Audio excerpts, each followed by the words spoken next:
Y ahí hay alguna pregunta en el chat. Si quieren, vayan haciéndolas. Si no, voy leyendo mientras tanto el chat a ver si empezamos con eso.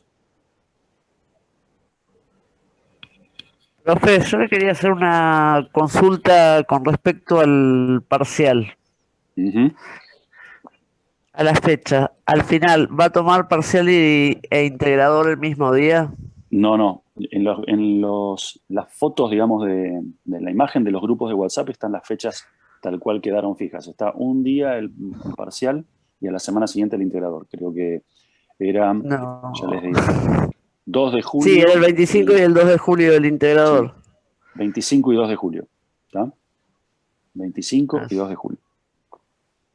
ya me quería sacar todo encima el 25.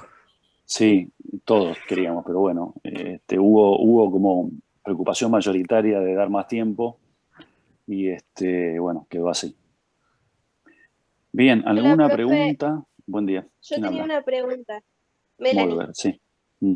el 2 con el tema del integrador, ¿va a ser como un trabajo práctico? Porque el 2 Es un tengo ya examen. 2 parciales. Es un examen, un cuestionario como tuvimos el primer parcial y como vamos a tener el segundo. Similar, 20 Ah, minutos. sería a la mañana igual, Sí, como a era las el primer 10. parcial. Los dos a las 10 horas. Están anunciados en las imágenes de los grupos de WhatsApp a las 10 horas. Ah, gracias. Chauque está paseando, nos está mostrando un hermoso cielo celeste. Muy bien. Bueno, Profe, acá, sí, bueno, quería saber si podía explicar lo de resolución parcial de una sociedad. El- ahora vamos. Bueno, Perdón, profe, que justo salí a comprar. está perfecto, está perfecto. Compre unas facturitas, algo rico. La resolución parcial. ¿Qué es la resolución? ¿Se acuerdan en Derecho 1, Derecho Privado? La resolución es una de las formas de extinción de los actos jurídicos. ¿Sí? Las famosas 3R. Sí, cuando se Resolución, disuelve una rescisión. sociedad. Claro. Resolución, rescisión, revocación. Eran 3 términos con distintos efectos que marcaban la extinción de algún acto jurídico por algún motivo. Depende de cuál es el término, tiene un alcance. La resolución de una sociedad es la finalización de una sociedad. Si es parcial, es el caso, por ejemplo, de una fusión, ¿sí? O de una escisión, en donde se va a resolver, se va a, a extinguir, pero no se va a liquidar.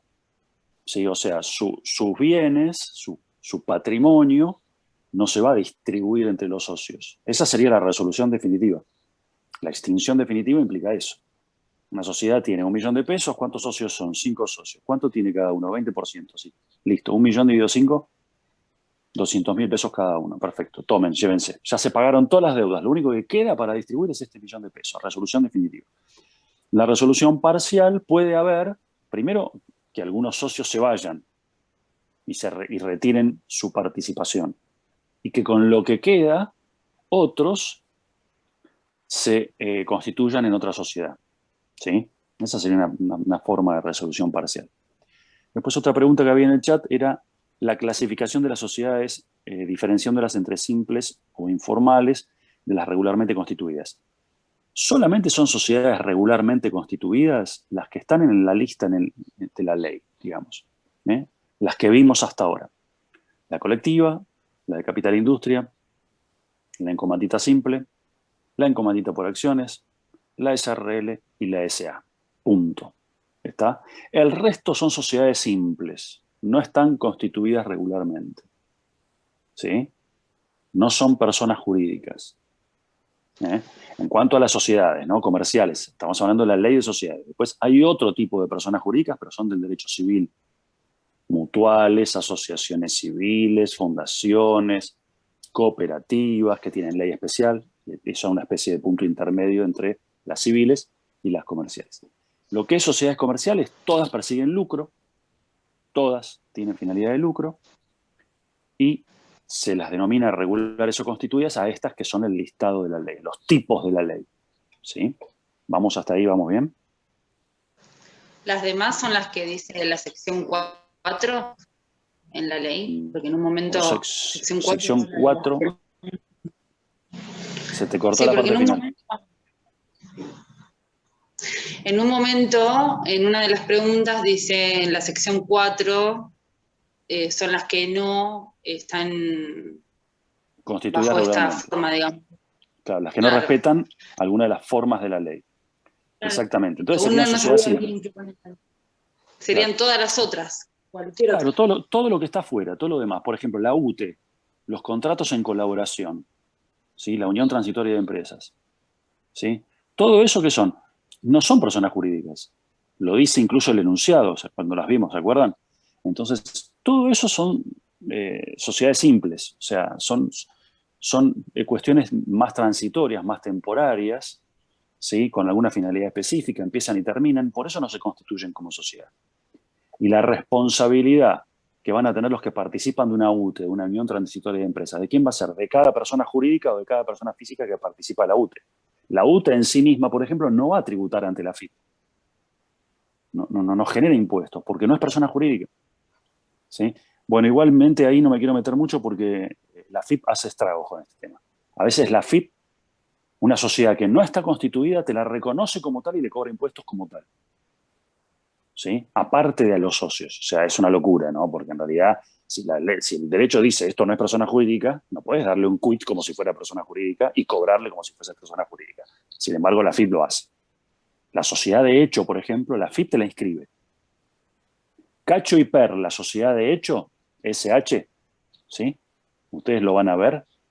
En la AFIP tienen quit. ¿Sí? Entonces después, por ejemplo, te demanda la AFIP como Cacho y Per, la sociedad de hecho. ¿Y qué hacemos los abogados? Les decimos, contestamos la demanda diciendo, hay falta de legitimación pasiva. ¿Qué significa falta de legitimación pasiva? Estás demandando a alguien que no existe. Es como si estuvieses demandando un NN. ¿Podés demandar un NN? No, flaco, o sabés el nombre y el apellido del DNI o no lo sabés. Entonces, ¿demandás o no demandás? Bueno, puedes demandar un NN, a alguien sin nombre. Como no puedes demandar a alguien que no es persona jurídica. No puedes estar, quien no es persona no puede estar en juicio, porque no es persona. Bueno, la AFIP te demanda como sociedad de hecho. Y a veces por confusión o por negligencia o porque uno lo pasa por alto en el apuro, se lo come. Yo tuve un caso donde le iniciaron acciones para cobrar impuestos a una sociedad de hecho, ¿no? O sea, era Fernández y Rodríguez, sociedad de hecho. ¿Qué hice? Le rechacé la demanda. ¿Se entiende? Obviamente uno Bueno, pero no usa muchas una sola cosas herramienta. pasan. ¿Sí? Si no sabe, muchas cosas pasan. Lo que está pasando ahora con lo del 40% retroactivo a enero de los monotributistas, eso es inconstitucional. Totalmente. Lo dejaron sin efecto, ¿eh? Ah, bueno, ¿Escuchaste? pero hay gente que Lo dejaron sin efecto. al día de pagar y lo pagó, de hecho. Al día siguiente que lo dejaron sin efecto, yo entré con mi clave fiscal a verificar a ver si estaba o no estaba, qué había ahí, y me figuraba la boleta con deuda para pagar retroactiva. Una locura. Claro. Por supuesto Sí, no sí, pagué sí. nada, ¿no? De hecho, yo tampoco pensaba pagarlo, pero no porque uno no quiere pagar impuestos por guapo nada más, sino porque no corresponde. ¿Cómo? Imagínense, vos vas a la panadería y le decís al panadero, deme 1,5 kilos de figasitas, que tengo un cumpleaños y voy a hacer sanguchitos. Muy bien. ¿Cuánto es? 300 pesos. Perfecto. Tome los 300 pesos, deme el 1,5 kilos de figasitas. Bien, es una obligación, ¿no? Para él darme las figasitas, para mí pagar. Yo cancelé la obligación. Él me entregó el pan, canceló la obligación. Se extinguió la obligación. Llego a casa, me llama por WhatsApp y me dice, che, escúchame, mirá, justo salió un retroactivo porque aumentó la harina y aumentó el aceite, entonces te tengo que cobrar un retroactivo de 50 pesos más por las figasitas.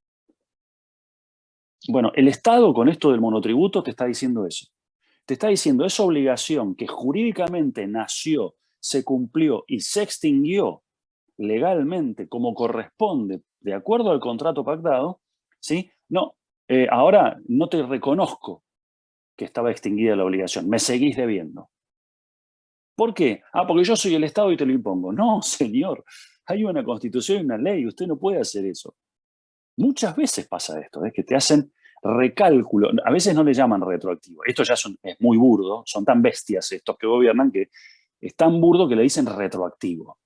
Pero otros, miren, para dibujarla, no le ponen la palabra retroactivo, te ponen ajuste, ¿sí? De liquidación, o reajuste de liquidación, o recálculo de reajuste de liquidación. Le ponen nombres raros. En definitiva, ¿qué es? Impuesto retroactivo.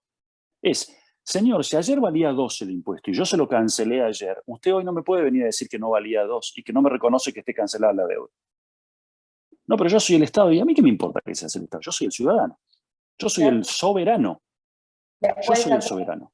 a todos los que le habían dado el aumento del 40%, algunos funcionarios empezaron como a poner en Twitter y cosas como que cobran re poca plata, que son el salario más bajo, y no sé qué mierda. Sí. No tener Sí, cara. Realmente sí, hay gente que está cagando de hambre, que no le entra ni un peso a la casa, y ellos, porque cobran 100 o 200 mil pesos por mes, son pobres. Un diputado no baja de 200 lucas, 200.000 pesos, no baja, más otros beneficios que tiene, porque no paga absolutamente nada. Tiene cubiertos todos los gastos, va y viene de su provincia con vuelos gratis. O sea, es una vida realmente ¿cómo se llama? Esto que siempre decimos, no me sale el término ahora, la oligarquía. ¿Sí? Si nosotros queremos analizar lo que es la verdadera oligarquía en la actualidad, tenemos que analizar los que hacen política y que viven de la política, los que viven de la política, no el que va y hace un paso por la política unos años y en realidad siempre se dedicó a otra cosa, tuvo un negocio, o fue profesional, o trabajó toda su vida. No. El que vive de la política, el que se mete para vivir de la política. Ese seguro que no es pobre. No sé cuán rico puede llegar a ser, eso dependerá de cada uno, pero seguro que no es pobre. Y es una verdadera oligarquía. Está acostumbrado a un nivel de gastos y de manejo del dinero mentalmente, tiene un presupuesto mental que nosotros ni lo soñamos. Por ejemplo, qué sé yo, no sé, decir, me compro algo o no me lo compro, vale 40 lucas. Una campera. Hoy una campera técnica, una campera buena, por ejemplo, una campera de montaña, triple capa, primera piel, que respire, bla, bla, bla, impermeable de no sé qué, con materiales Gore-Tex, no sé qué, cierres termosellados de última generación para ir al Everest, por ejemplo, a 30, 40 grados bajo cero, o al polo. Una campera técnica vale 40 lucas como si nada. Ahora, Hasta más, profe. sí, Mi más, tía revendió 60. las suyas después de viajar. Sí, Valen 60, 80 lucas. una. Pero dije, ponele una baratita, 40 lucas. ¿Sí? Perfecto. Uno piensa en comprársela, sí, me la recompro. O dice, no como. 40 lucas es mi sueldo, mi ingreso mensual. ¿Cómo voy a comprar una campera? No voy a comprar un pedacito de campera por día, ¿cómo? ¿Se entiende? O sea, nosotros ni siquiera lo analizamos. Los tipos pelan la tarjeta y compran. Tienen un nivel de números en la cabeza, donde 40 lucas es agua para ellos. Es un vaso de agua, es un mate. Bueno, esto es una forma medio como oligárquica de pensamiento, ¿no? Lamentablemente, pero bueno. Volvamos a lo nuestro.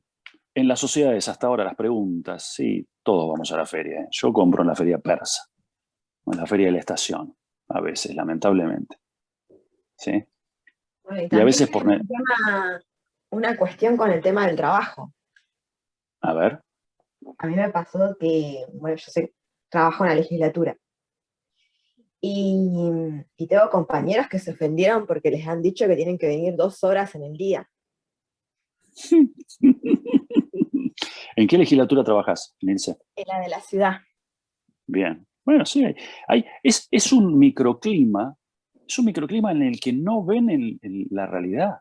No ven más allá de la nariz, ven el Una ombligo. compañera que ella dijo que yo en judiciales, en el Consejo de la Magistratura, creo, sí, ahí trabaja, que nunca le exigieron el tema del horario, que por qué acá le estaban exigiendo el horario. Le dije, dijo así, se ofendió y se enojó, hasta renunció, o sea, se cambió, dijo que no, que quería volver a judicial.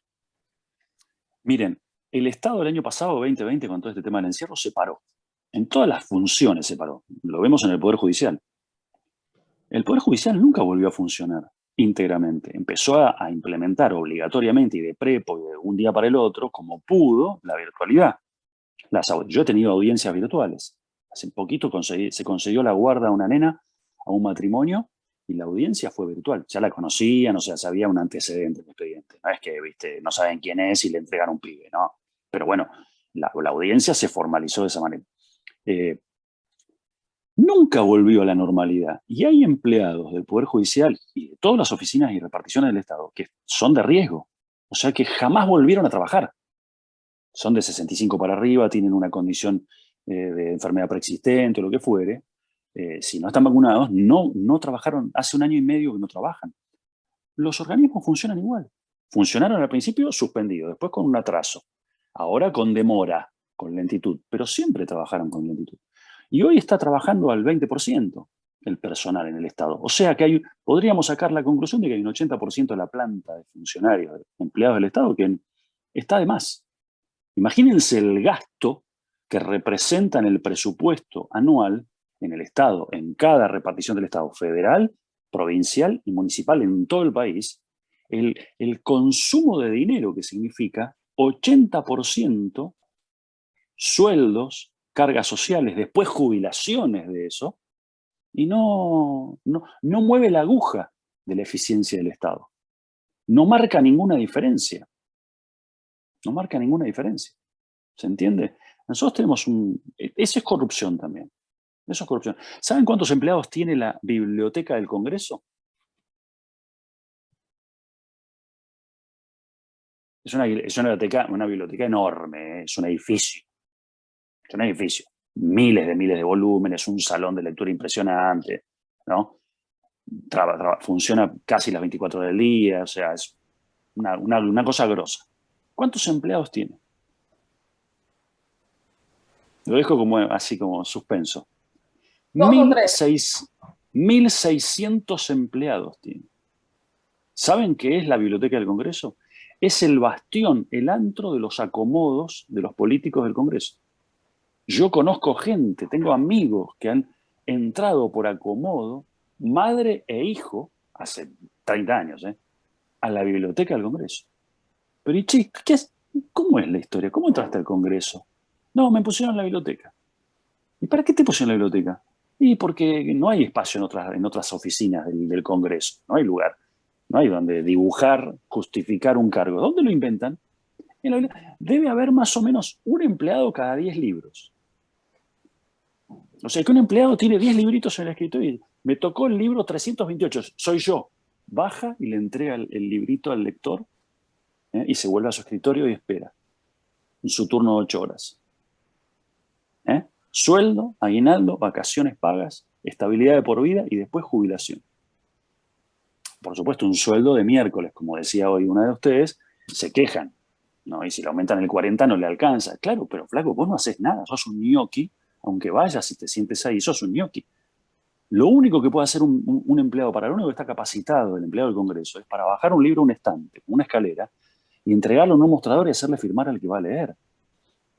Y tienen 1.600 empleados reconocidos en la planta. Por supuesto, muchos de esos son ñoquis, nunca pisaron ni siquiera la Biblioteca del Congreso. No saben dónde queda la Biblioteca del Congreso. Y esto es histórico y está aceptado silenciosamente por toda la política del Congreso, por todos los diputados y los senadores. Nadie dice nada, nadie pone el grito en el cielo con esto. ¿Por qué? Porque todos meten gente ahí.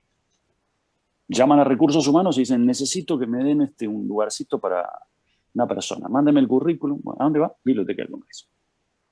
Nosotros tenemos que repensar y refundar la Argentina de cero. ¿Sí? Hacer una especie de resolución, ¿vieron cómo esto? Resolución de las sociedades. Bueno, tenemos que hacer una resolución del Estado argentino y refundarlo. Profe, Obviamente con estos políticos no lo podemos hacer, ¿no? Tenemos que votar otros. Profe, ¿qué pasa cuando, por ejemplo, no sé, cambian los gobiernos, el presidente? ¿Esas personas siguen siendo ahí o se tienen? No, tienen estabilidad en el empleo. Son empleados, nadie los toca. No son funcionarios políticos. No es una designación política. Es un empleado de carrera. Puede estar toda la vida ahí, salvo que se mande una macana y lo echen. Solamente te pueden echar por mal desempeño. No sé, le pegaste al jefe o, no sé, tuviste un acto de falta de respeto respecto a una compañera, qué sé yo, por un tema de género, una cosa así, una indignación total, te hacen un sumario y te echan. Si vos no haces nada, silencio, ¿no? Perfil bajo, o sos un ñoqui, el ñoqui, ¿qué problema va a ocasionar? Ninguno, nunca va a traer ningún problema el ñoqui, está en la casa. Si está en la casa y cobra. Entonces, listo, así te jubilás. Te jubilás con, no sé, 30 lucas, 40 lucas. no laburaste en toda tu vida. ¿Sí? Bien, sí, ni hablar ese tema del sin estudios, con estudios. Hay puestos para los cuales no hace falta estudios. Yo ni entro en la discusión de si acomodaron a alguien con estudios o sin estudios. Ya eso ya es lo de menos. Lo grueso es que el Estado argentino es un elefante obeso, gordo, que no se sostiene, se cae solo, se le despatarran las patas y no se puede levantar, no se puede mover. Y no hay una convicción ni del oficialismo ni de la oposición, que se cambian, unos pasan a ser oposición y oficialismo indistintamente, depende de cómo salgan las votaciones. No hay una convicción de cambiarlo. Hay un consentimiento para que siga así. Bueno, listo. Fin de la catarsis jurídico-política del día. Sigamos con las sociedades.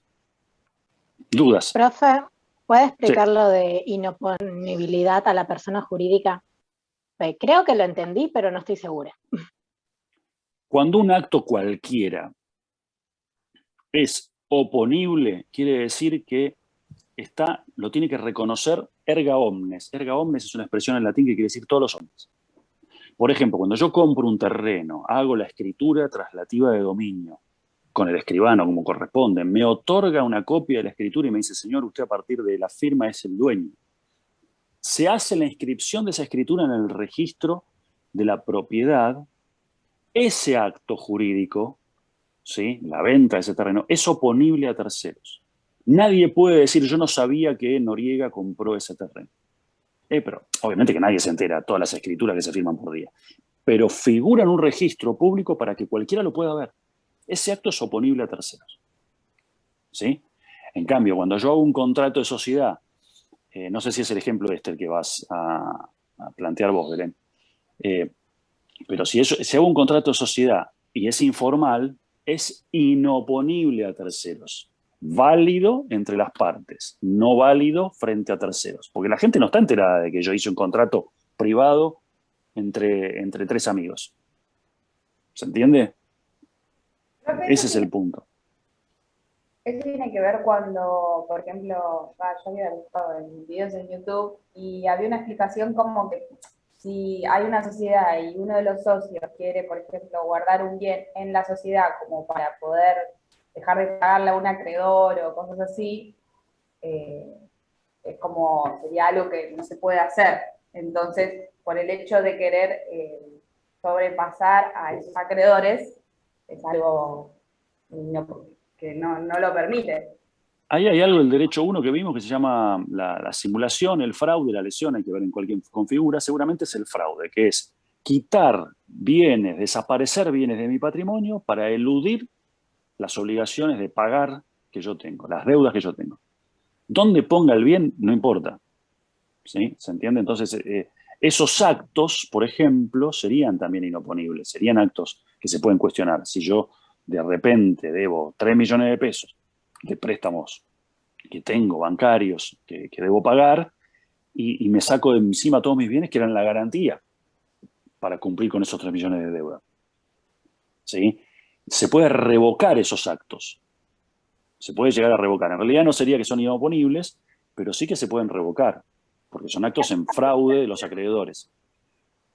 Acabo de leer que era la frustración de derechos para con terceros. Claro, tal cual.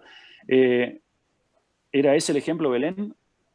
¿O qué? Lo de la inoponibilidad lo relacionaba con el punto anterior que habla del artículo 144 del Código Civil y Comercial, que ahora no lo tengo y lo voy a buscar, pero creo que hablaba de que si los socios hacen actos ilícitos, estos no se podían oponer a la sociedad, sino a los mismos socios. Exactamente. La responsabilidad es personal. La responsabilidad por un ilícito es personal. Y la responsabilidad penal en la Argentina es personal. El derecho penal, toda la construcción teórica del derecho penal en la Argentina es personal. ¿Se entiende? Si nosotros tenemos una banda de delincuentes en una sociedad que son narcos, traficantes de armas, terroristas, y usan de fachada a la sociedad, en realidad la sociedad no va presa. No le puedo decir cometió trata de personas o tráfico de armas ilegal. Los que van presos son los integrantes de la sociedad. Los imputados penalmente van a ser las personas físicas integrantes de la sociedad. Nosotros tenemos un derecho penal de autor. El autor es una persona física. El que mata es una persona física. ¿Está? No, pero el homicidio se realizó de manera automática con elementos electrónicos usando las redes informáticas, las cámaras y los robots de una sociedad, por ejemplo, que tenga que ver con todo lo que es electrónica, informática, qué sé yo. Bueno, alguien instaló todo eso. Los robots no son responsables, no van presos. La sociedad no va presa. Es el que armó todo eso, todo ese dispositivo para un homicidio, usando la sociedad. Pero ese es el autor. ¿Se entiende? Después, independientemente de que pueda haber una defraudación, una estafa y se pueda atentar contra el patrimonio de la sociedad, puede ser, hay que ver. ¿Sí? Por ejemplo, hace poquito se le tuvo que devolver 2 vehículos, ¿sí?, de alta gama a una banda de narcotraficantes, vehículos que fueron incautados en un procedimiento de droga donde se encontraron 40 kilos de, no sé, cocaína, marihuana, lo que fuere. ¿Sí? Se llevó adelante la causa, se incautaron la droga y 2 vehículos. Se llevaron todo. ¿Sí? Sentencia definitiva, se los condenó a los delincuentes, pero no se pudo demostrar que los bienes esos, los vehículos, hayan sido comprados con el fruto del delito. ¿Se entiende? Con el dinero propiamente del delito, o sea, obtenido del delito, de narcotráfico. ¿Sí? ¿Qué tiene que hacer el Estado argentino? Devolver los autos. Es decir, pero che, flaco, escúchame, ¿cómo un tipo va a tener un auto de, no me acuerdo cuánto dinero era? Uno era un Peugeot no sé qué, último modelo, de edición no sé cuánto, que vale una fortuna, que la policía de la provincia de Buenos Aires lo exploteó y lo sacó a la calle como patrullero. Y uno lo hizo torta en un accidente. ¿Cómo? Un El Audi otro era, profe, el auto. Un Mercedes, sí. Mercedes y un Peugeot, no sé, bueno. El Peugeot lo hicieron torta. Encima el Estado ahora le tiene que pagar a los narcos el Peugeot en el estado en el que estaba en el momento en que se incautó. ¿Está? Acá en Don Torcuato teníamos uno de esos y lo hicieron pelota también. Era un auto Y sí, de la gama. claro. Están A la, hechos pelota igual. a Todos la los policía vos autopolicías. no le podés... Sí, obviamente. Vos a la policía no le podés dar un vehículo para que lo cuide. El policía persigue delincuentes, se mete en el barro, se mete en la calle destruida. A ver, es Tiran una piedra acá a contradicción. los chicos en la Sí, plaza. los cascotean. Se le cayó el paragolpe, sigue de largo, perdió el paragolpe. O sea, no. Olvídate, el vehículo de policía es un vehículo de combate y hay que concebirlo así. No se pueden tener pensado los patrulleros 0 km, flamantes como en el primer mundo. No existe eso, menos en Argentina. Estamos en Argentina, ¿no? Olvídense. Entonces, ¿cómo le vas a dar un vehículo de alta gama a la policía? Es boleta. Es como que a un principiante que no sabe manejar, que no calcula las distancias, le des un vehículo 0 kilómetros de 4 millones de pesos de valor. Y después no llores con los rapones que va a tener. Es lo mismo. Pero encima el vehículo de policía está las 24 horas del día en movimiento. Se pone donde pueden. Frenan a los delincuentes con la trompa del vehículo. ¿Se entiende? Siempre están hechos torta los patrulleros. Y por eso hay que renovarlos con frecuencia, porque si no, nos quedamos sin seguridad. Entonces, esas cosas no se pueden hacer. El Estado, lamentablemente, a veces hace una cuestión publicitaria, ¿no? Incautamos bienes del delito y los pusimos al servicio del pueblo. Ploteado. El Mercedes Los autos que último incautaron modelo. por hacer circulación en cuarentena fase 1. Qué sé yo, sí. Ojo que No sé así qué como se hicieron con incautan, esos autos. no, los tuvieron que devolver al toque. No hay ninguno incautado, olvídate. Ojo que se incautan aviones, por ejemplo, y después hay que devolverlos. Y si el Estado los usó mal y el mantenimiento no fue bueno, las cifras de indemnización para reparar los daños que haya tenido son millonarias.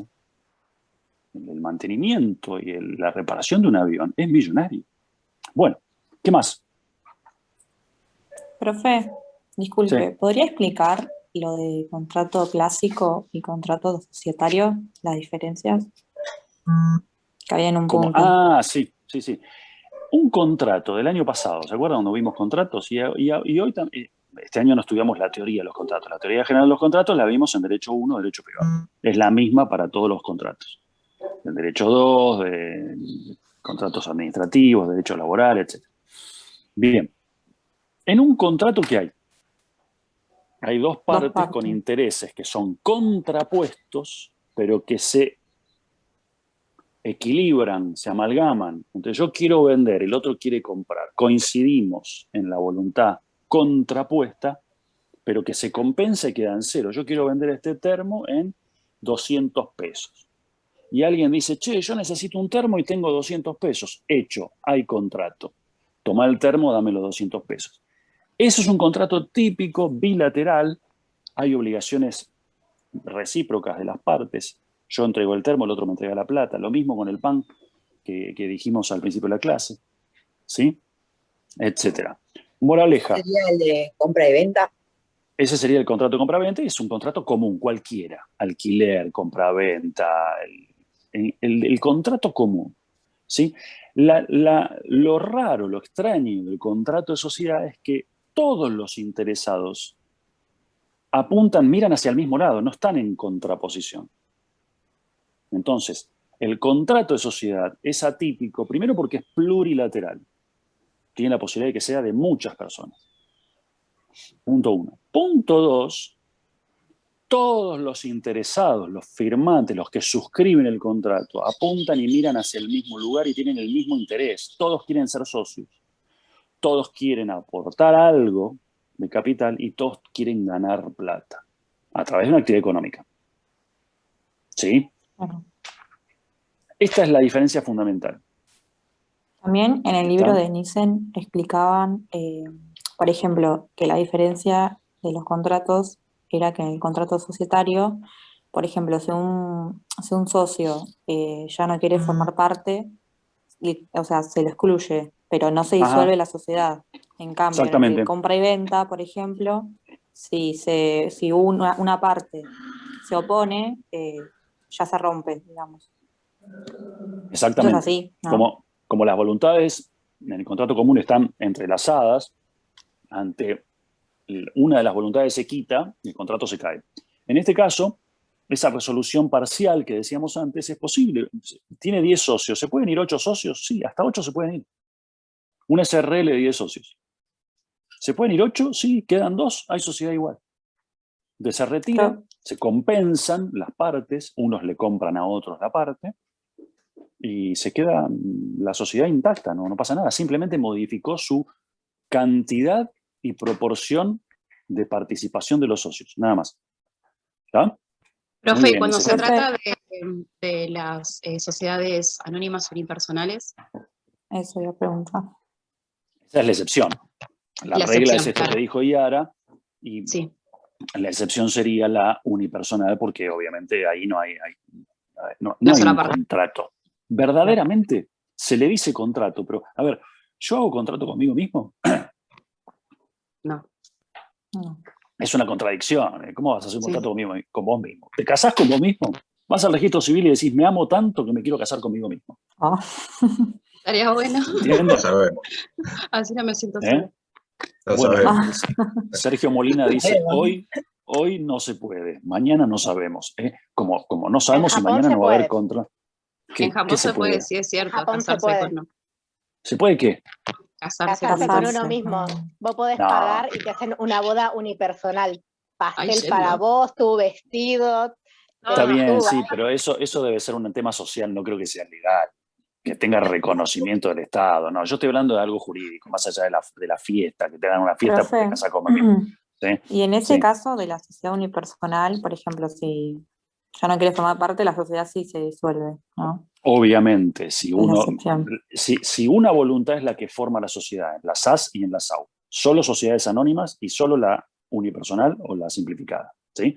Si una voluntad es la que forma y esa misma voluntad es la que se retira, se extingue la sociedad. O sea, es un ejemplo de laboratorio y que tiene, digamos, recepción legal, pero es una excepción, digamos. En rigor es una contradicción. No hay sociedad de uno solo. No hay ahí sociedad también de se uno solo. podía extinguir por parcial si se iba solo el único socio industrial, el único socio capitalista, el único socio comandista. La calidad del socio es indispensable. Si es sociedad de capital e industria y un solo socio industrial y se va, ¿quién labura el otro día? ¿Quién dice la técnica que hay que usar y cómo no se puede? Por ejemplo, peluquería, maestro peluquero y 3 capitalistas. Se va el maestro peluquero. ¿Quién corta el pelo? Adiós, sociedad. ¿Se entiende? Ahí está. Bien, ¿qué más? A ver, te aborda Sofía. Inopolibilidad de la persona jurídica, la actuación está destinada al... Está bien, es un conceptito que pusieron ahí para que sepamos. ¿Qué más hay abajo en el chat? A ver. Bien, ¿qué efectos trae la inscripción del acto constitutivo de una sociedad en el registro público de comercio? En realidad, el código dice registro público de comercio y hay que ver en la dirección de personas jurídicas, es lo importante. ¿Sí? Cuestión, ¿qué efectos tiene? Se hace inoponible a terceros. Es el acto de publicidad. Al inscribir la sociedad, primero nace como persona jurídica porque el Estado me la reconoce. Me aprueba los estatutos del Estado y me reconoce como persona jurídica. Segundo, esa sociedad existe para todos los demás. Es oponible a terceros. ¿Sí?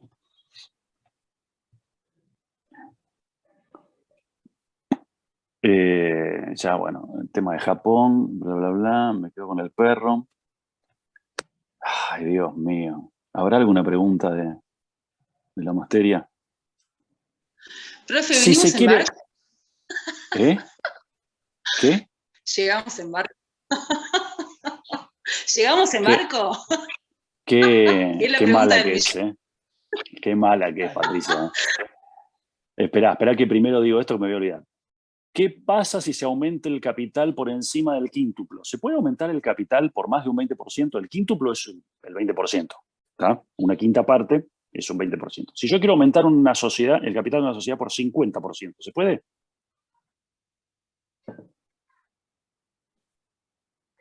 Sí, por la asamblea extraordinaria. Se puede, pero no por la asamblea ordinaria. La diferencia es esa. Hasta el 20%, hasta el quíntuplo, por asamblea ordinaria. Más del quíntuplo por asamblea extraordinaria, especialmente convocada para esto. Bueno, ¿puedo hacer una pregunta? Espera un cachito, espera que le contestamos a Patricia. No sé de dónde vinimos nosotros. Yo creo que de los barcos no vinimos. Porque ya hace tanto tiempo que estamos acá, que en realidad... A ver, ¿la Argentina existía antes de los barcos?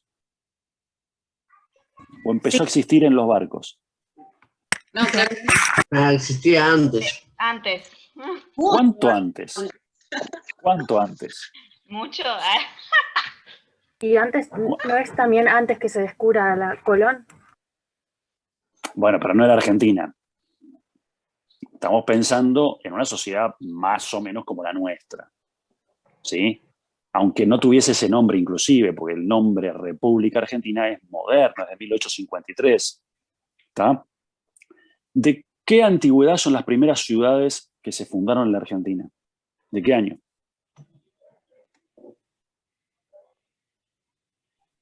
Chan. Como 500 años atrás. La primera fundación de Buenos Aires, ¿no? 1580 y pico, primera fundación de Buenos Aires o segunda, ya no me acuerdo. Nosotros tenemos ciudades que han cumplido ya 450 años de antigüedad. Entonces, Santiago del Estero, San Fernando del Valle, Catamarca, son de las primeras ciudades. Córdoba también, muy antigua, Salta, Tucumán, bueno, Buenos Aires misma y otras más, no importa. Santa Fe es antiquísima. ¿Sí? O sea que nosotros tenemos país con una conformación así, criolla, Mendoza también, tenemos con una conformación así nosotros, un país con 200, 300 años antes de la Constitución. Entonces, la inmigración vino recién después de la generación del 80. Casi en el 1900 empezó la inmigración fuerte. Y fue muy fuerte en 1900 y pico. Mis abuelos eran inmigrantes y vinieron en 1914, 1912, 1918, 1920, qué sé yo, por ahí. O sea, antes de los barcos que representan la inmigración, tenemos 300 años de historia. Entonces no puede decir un presidente haciendo, digamos, expresión de la ignorancia de la historia y la brutalidad lo que dijo. Más allá de que haya sido encima ofensivo, porque vienen otros de la selva, otros de los indios, ¿no? Él es culto porque vino de los barcos. ¡No! Nosotros vinimos de otro lado. Derecho, profe, da derecho en la U. Bueno.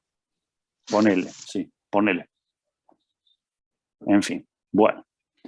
etcétera. Esto realmente es deplorable. Ayer escuché a alguien en una entrevista periodística que dijo lo justo, lo acertado.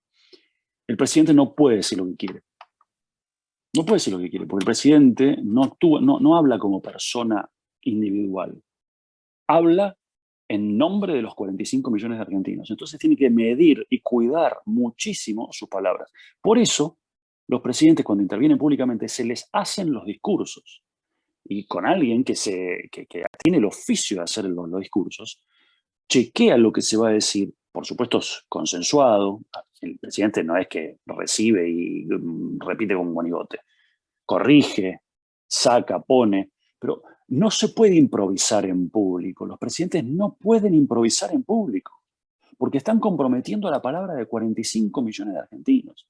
Y vivimos haciendo papelones y metiéndonos en problemas internacionales por las improvisaciones, que ya ha habido durante mucho tiempo, ¿no?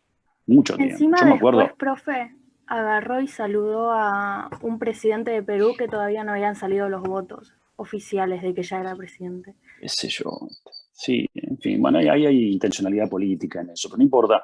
Miren, yo desde que conozco y sigo el tema vivimos haciendo papelones. Nosotros tuvimos presidentes que anunciaron viajes espaciales, que íbamos a salir en cohete de anillaco hasta la estratosfera y llegar a no sé qué parte del mundo con una base aeroespacial. El tren bala. La señora vicepresidenta actual anunció el tren bala Buenos Aires-Rosario, que en un ratito ibas a llegar a Rosario, 300 kilómetros. El tren bala, lo que hay son balas en Rosario, de narcotráfico. Hay no sé cuánto muertos por día de narcotráfico en Rosario, pero no hay ningún tren, ningún tren bala, no se juntaron nunca los términos. O sea, es vergonzoso. En el mundo damos vergüenza. Yo tengo muchos compañeros viviendo en el extranjero, del secundario, y dicen, no saben lo mal que la estamos pasando los argentinos por los dichos de los funcionarios, canciller, presidente, nos están pegando y hace años que viven en el extranjero y los miran cada vez con peor cara. Porque claro, metemos la gamba de tal manera que acá no pasa nada. Vos salís a comprar el pan y todo el mundo se mata de risa de los dichos del presidente, qué sé yo, que los barcos, que los indios, que la selva. Pero un tipo que está en Perú, en México, en España, ¿no? Dios mío, en Brasil ni te cuento. Ya nunca nos quisieron los brasileños. Con esto menos. Gente que viaja, por suerte tiene rasgos aborígenes, tienen por la familia, y ellos dicen, no, mirá, yo soy de Bolivia, yo no soy de Argentina. Y sí, lamentablemente a veces damos tanta vergüenza que tenemos que renegar de nuestro origen. Ya le dicen media al presidente, profe. ¿Cómo le dicen? Media, porque abre la boca y mete la pata. Ah, ya no es adverso. Bueno, no, listo, no hagamos política. Yo hablo en términos genéricos de la investidura presidencial y lo que se debe respetar. Porque, ojo, hay mucha gente que seguramente está de acuerdo con el presidente, entonces tampoco es que armemos una polémica. Simplemente... Alguien lo votó, profe.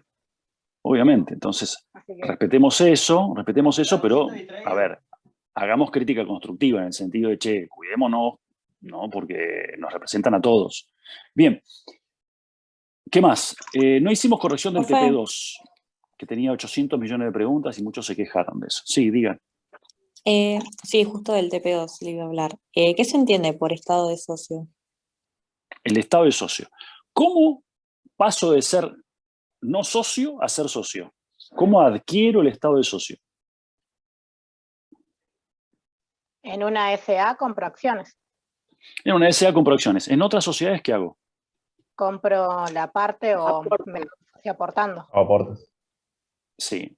En la SA también puede ser que yo sea socio fundador. Entonces siempre hay dos maneras de adquirir la calidad de socio. O con la fundación, participar en el acto constitutivo. ¿Tá? Acto constitutivo es fundación de una sociedad nueva. ¿Tá? Y hago aportes originarios.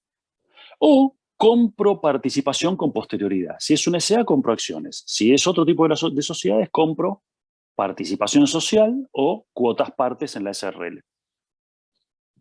¿Me siguen?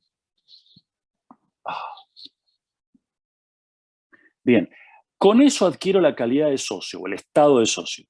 ¿Qué derechos me otorga el estado de socio? Primero, a participar de los órganos sociales. Voz y voto en la reunión de socios o asamblea. ¿Está? No, si soy socio, no me pueden decir, no, vos callate, vos no puedes hablar. Soy socio, tengo derecho a hablar y tengo derecho a votar. Salvo en alguna SA con alguna acción especial, ¿sí?, que no tenga específicamente ese derecho, que restrinja alguno de los derechos. Pero es una acción que te da determinados derechos y otros no. ¿Está? La acción común te da derecho a participar de la asamblea, levantar la mano, emitir opinión y votar en igualdad de condiciones. ¿Está? Por supuesto, conforme a tu participación. ¿Sí? Bien. O sea, la voluntad social se va a formar conforme a la participación que tenga cada uno. Bien. Segundo, tengo derecho al dividendo. ¿Qué es el dividendo? La repartición. Las Digamos, cuando ganancias. se reparten las ganancias. La tarasca. Que me den plata.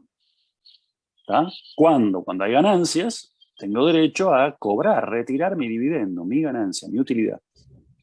¿Sí?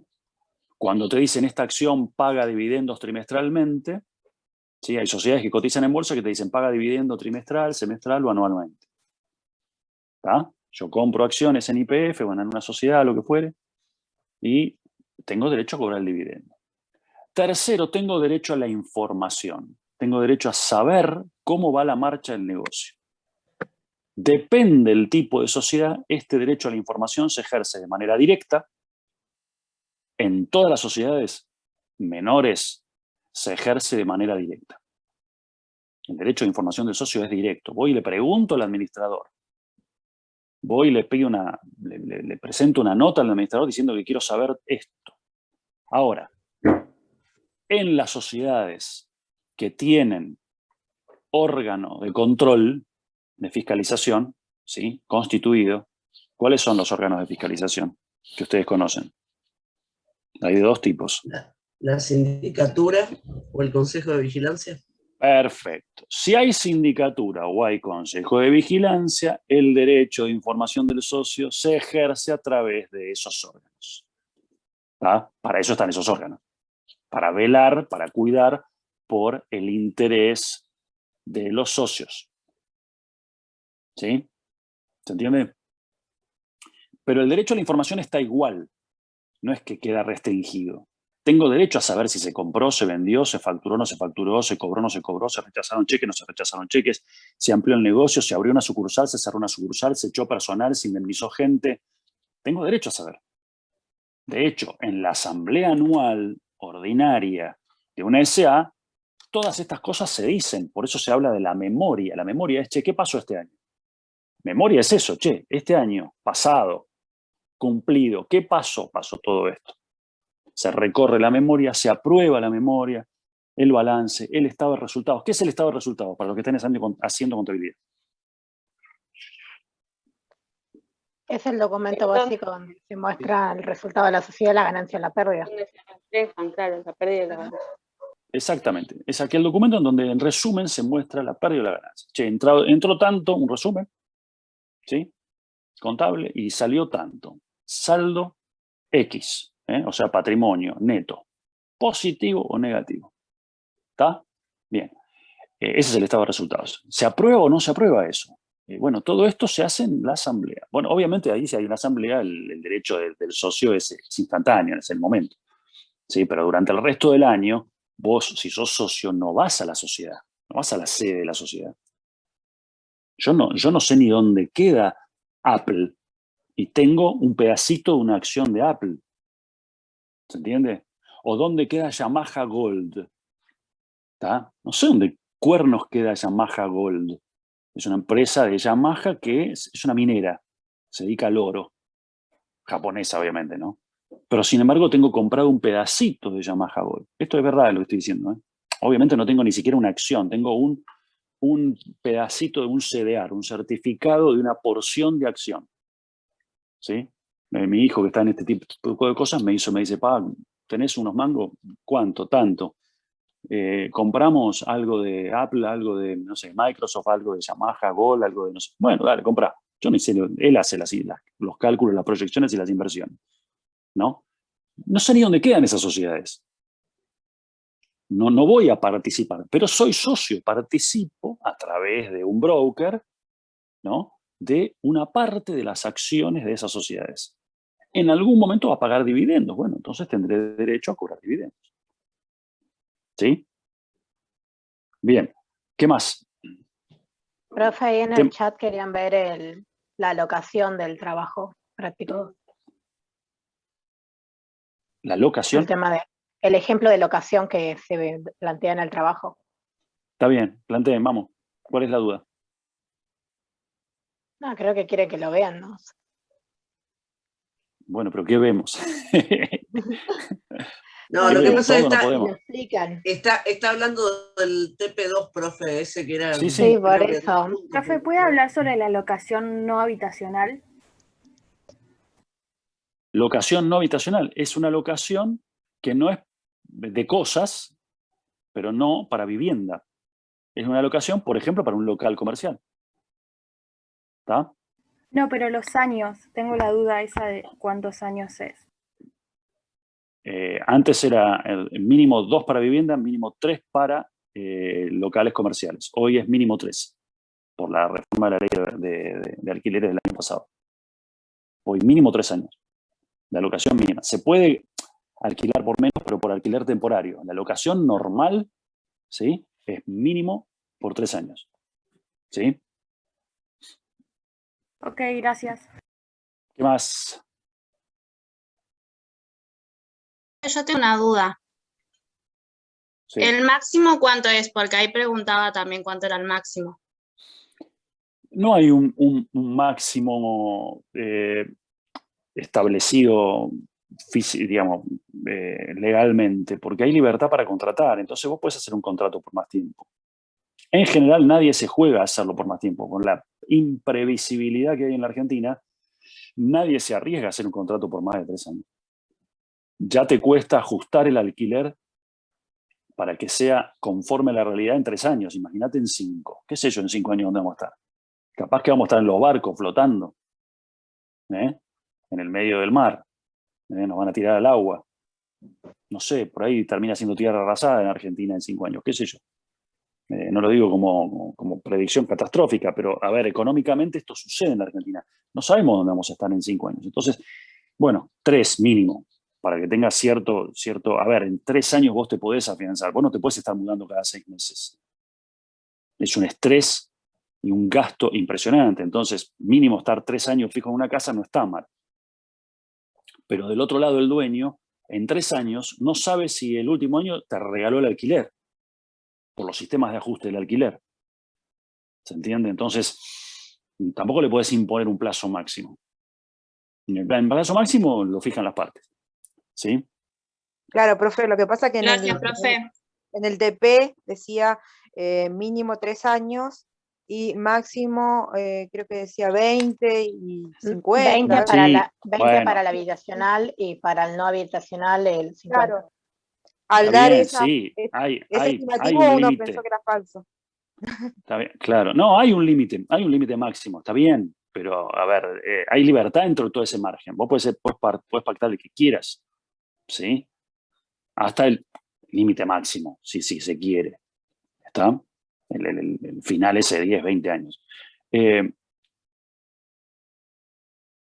Las mejoras suntuarias. Las mejoras suntuarias son mejoras que no son necesarias para mantener el edificio. Entonces ahí el dueño no tiene derecho a, digamos, el inquilino no tiene derecho a pedir que se le reintegren. Yo no te pedí que pintes en filigrana la pared. Si a vos te gustaba pintada en filigrana, artística, le pagaste $1 millón a un tipo para que te pinte una pared en filigrana, bárbaro, pero ahí yo te pedí que por contrato que hicieras el mantenimiento y mantuvieras la pared pintada.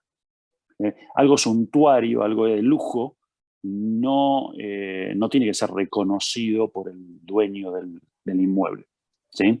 Profe, a mí con eso me pasó que nosotros le alquilamos seguido una casa de verano en la costa. Y resulta que cuando vamos nosotros, antes de nosotros había estado un grupo de chicos y rompieron la cortina esa desplegable que está afuera. que estaba rota. Entonces, mi papá sabe arreglarla, la arregló y el dueño de la casa esa nos dio la plata para el arreglo. Por lo que le hubiera él salido a arreglarla aparte. Claro, bueno, también es un arreglo, digamos, un arreglo con el dueño, en definitiva. La locación se hace con una persona, y si en el contrato se pacta que es exclusivamente para esa persona y que esa persona no puede sublocar, o sea, a su vez contratar con otros, yo voy a chequear quién está en la casa y tiene que estar el que figura en el contrato. Si hay otros, tengo que sacarlos. Los puedo sacar, estoy habilitado a sacarlos, porque no les autoricé a que subalquile no dejen entrar a otra gente. Por eso siempre en los contratos se pone con fulano de tal y su familia directa, esposa, hijos, para vivienda de fulano o mengano y su núcleo familiar compuesto por tantos. Porque te dicen, no, mi núcleo familiar, yo contraté, pero, no sé, un clan de inmigrantes colombianos. Entonces yo contraté con Rogelio Echagüe, colombiano, y vienen 32 colombianos más. Chao, me quedé sin casa. ¿Se entiende? Pero ahí en ese ejercicio que le daba a Federico la sublocación exclusiva. No. La sublocación exclusiva no, sería locación exclusiva sin derecho a sublocar. ¿Cómo dice el enunciado, Patricia? No, el enunciado decía que tenía derecho a sublocar. ¿Tenía derecho a sublocar? Listo. Entonces él puede sublocar, se hace responsable de él. Claro. A ver, por ejemplo, yo alquilo una galería con 10 locales. Una sola persona alquila la galería completa con 10 locales. Va a pagar todos los servicios de los 10 locales, ¿cómo se llama? Las tasas municipales de los 10 locales. ¿Está? Después, ¿qué va a hacer con los 10 locales? ¿Se va a poner 10 negocios? Yo no me voy a poner 10 negocios en la palo. A lo sumo voy a poner yo un negocio y voy a subalquilar los 9 restantes con una diferencia de precio. Yo al dueño le voy a pagar, no sé, ponerle 10 locales, un palo por mes. 100 lucas de alquiler por local, por mes. ¿Sí? Y yo voy a alquilar cada local en 120. Pero tiene que estar estipulado en el contrato. No. ¿A cuánto voy a sublocar yo? No. Eso es cosa mía. No. Sublocarlo. Claro, tengo que estar autorizado a hacer sublocación. ¿Se entiende? Me tiene que autorizar el dueño de la galería a que yo subalquile. Si no, me está obligando a que yo me ponga 10 negocios. No me voy a poner 10 negocios iguales, me voy a poner, no sé, haré de los 10, 5 grandes, me pondré 5 rubros. ¿Quién administra 5 rubros? Nadie. Es una locura. Lo más lógico que si vos alquilás una galería en esas condiciones es para subalquilar y sacar una diferencia al subalquiler. Si yo alquilo 9 locales a 20 luquitas de más, son 180 luquitas por mes. Es un lindo ingreso. Corro el riesgo de que me claven, no me paguen, ¿tá? O me quede sin alquilar. ¿Qué pasa, Patricia? Y ahí, en uno de los puntos dice, Daniela no puede hacer uso de la rescisión anticipada de la locación. Eso se debe porque Daniela le subalquila a su amigo Federico. Entonces claro. Pablo diría, pero solamente bajo esa circunstancia. Porque si Daniela le alquilara a Federico solamente, sí puede hacer rescisión anticipada. La ley la ampara y le habilita, ¿sí?, a hacer rescisión anticipada. Pero no era la locadora ella. Pero yo entiendo que era porque no había pasado el año. O sea, no había transcurrido solo 3 meses, entonces no podía. Bueno, obvio. Si no se cumplió el plazo de la ley, no tiene derecho a rescindir anticipadamente. Una vez transcurrido el plazo de la ley, puede hacer rescisión anticipada. Sí, pero igual si es sublocadora, hay que ver qué condiciones se le puso en la sublocación. No, ¿sí? Daniela era la que... digamos, te perdemos. Ella era la que alquilaba. Alquilar la casa por 3 años y se vuelve a los 3 meses. Al alquilar, profe, por 3 años y vuelve a los 3 meses. Ella no puede rescindirle el contrato. No puede. Tiene que pagar por lo menos. Transcurrir el primer año para poder tomar o algo así. Lo que diga la ley. Ahora no recuerdo, son 6 o 1 año. ¿Sí? Sí, ahora hacemos recrédito. Espere que quiero no dejar preguntas pendientes para que no nos vayamos sin responder. Profe, ¿qué más hay en el chat? ¿Hay algo? Sí. Profe, en el caso que dice Federico no puede subalquilar a Pablo el departamento, Por ejemplo, yo puse verdadero porque dice no puede, o sea, yo pensé que no podía, porque en el caso, en el anuncio dice que no le avisa a Daniela, y para mí, o sea, no está bien, entonces sería verdadero, por la Pero explicación. tiene el derecho, no tengo por qué avisarle nada. Claro, es falso porque Pero el no contrato hizo- ya decía. Pero no Claro. firma un contrato. Espera, ¿qué decía en el contrato? Para que aclaremos para todos. ¿Qué decía en el contrato? Que se le Ella, alquilaba claro, a derecho de Daniela. sublocación. Que si se le da el derecho de sublocación, perfecto, entonces podía subalquilar. ¿Sí? Dice Guarda, hay que tener en cuenta que las condiciones. Dice que Daniela mandó un contrato en el que el propietario se obligó a transferirle la propiedad del mismo. Y Daniela, por su parte, se obligó a pagar una suma de $100.000. Daniela compró el departamento, es suyo. Claro. No, para mí, Daniela lo compró, no lo alquila. Pero ella lo compró y se va a otro lado a estudiar. Y para no tenerlo ahí vacío, se lo alquila. Se lo alquila a Federico. Claro. Federico no puede hacer frente al alquiler. Entonces, como tiene derecho de sublocación, lo alquila de nuevo. Claro. Claro, yo No entiendo avisa eso. nada, Yo entendí. no avisa nada. Porque en el contrato no decía que tenía que avisarle, dice solo que tiene el derecho de sublocación.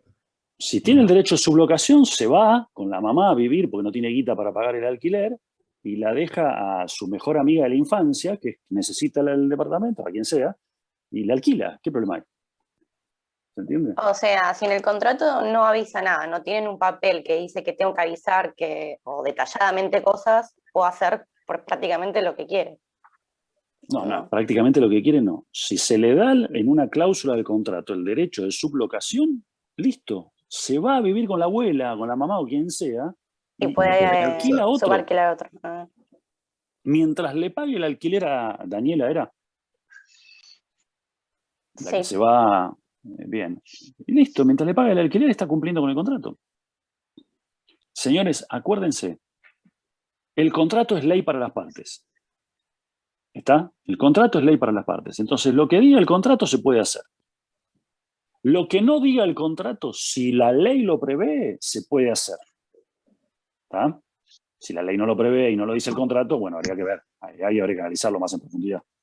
¿Sí? Profe, en una parte, si mal no lo recuerdo, también había decían de la cancelación cuánto tenían que pagar. O sea, Daniela sí, no puede, tipo, rescindir el contrato al que le alquiló, pero Federico, no me acuerdo cómo se llamaba, sí lo podía cancelar anticipadamente, y el precio que se paga por irse, por ejemplo, antes del año, era un alquiler y medio, o sea, un alquiler y medio creo que era, y si era posterior, era uno solo. ¿Puede ser? Sí. Sí, ahí hay que ir a los términos de la ley y cumplir exactamente con esa penalidad, ¿sí? Que dice la escala de la ley. Depende de la antigüedad que tenga en el contrato, un mes o un mes y medio. En este caso era un mes y medio. Si me acuerdo Claro. bien, si era después del año y le aviso 3 meses antes que me voy a ir, no tengo que rescindirle nada. Porque yo le voy a pagar esos 3 meses. Claro. Tiene tiempo para buscar a otra gente. Claro, pero si vos le haces un preaviso de 30 días, que creo que es el mínimo, ¿no es cierto? Entonces, en ese caso, ahí la cosa cambia.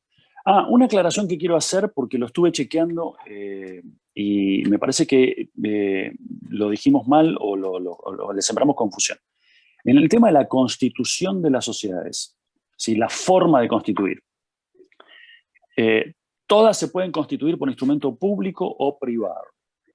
Todas, salvo la sociedad anónima, siempre por escritura pública, o sea, instrumento público por escribano, ya sea por acto único o por suscripción pública. ¿Tá?